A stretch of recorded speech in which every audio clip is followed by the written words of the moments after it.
Hi, I'm John Wimber, the pastor of the Vineyard Christian Fellowship in Anaheim, California.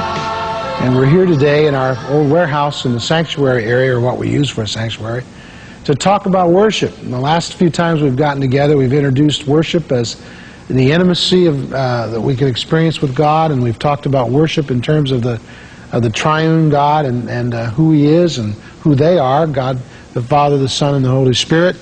Today I want to talk about who is qualified to worship, and we're going to teach out of Psalms 24 in the first 6 verses, because it deals with, in a very comprehensive way, some of the issues of who's qualified to worship the Lord.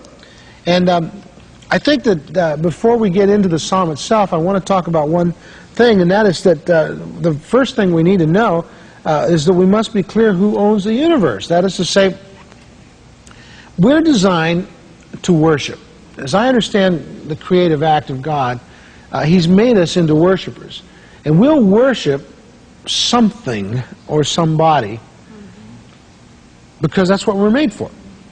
But if we understand that God made the world that we live in, then immediately that lifts our perspectives as to who we worship. But if we think that it's made by fluke, accident, by any number of the different kinds of viewpoints that are espoused today, and through evolution and that type of thing, well, then we end up worshiping what?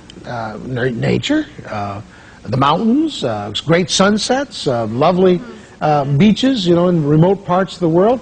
And it seems to me that if we understand that intrinsically we are made to worship, and that we're going to worship something, if we start out with that understanding, then we can avoid some of the traps of life, which is to worship ourselves or to worship one another.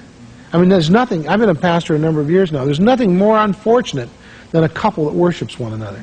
Because they're trying to draw out of one another what only God can give, and no human being can meet that need. And so if we understand, first and foremost, that God created the universe and that He's worthy of our worship, and that's what that psalm opens up with. Now, we're going to share a worship song right now that's a real blessing to me, that is new. It's been written by a new writer that's in the Vineyard now, and it's called Great Is Your Love. And Eddie is going to lead us in it, and it's just a lovely song. I hope that everybody, it'll be new to most people because it's new to us, but I hope everybody enjoys it as much as we do as we share it together. One of the most precious parts about this song is it begins with a lifting up of the Lord and His love towards us. And then it continues with, well, you'll hear it. You'll see how great it is.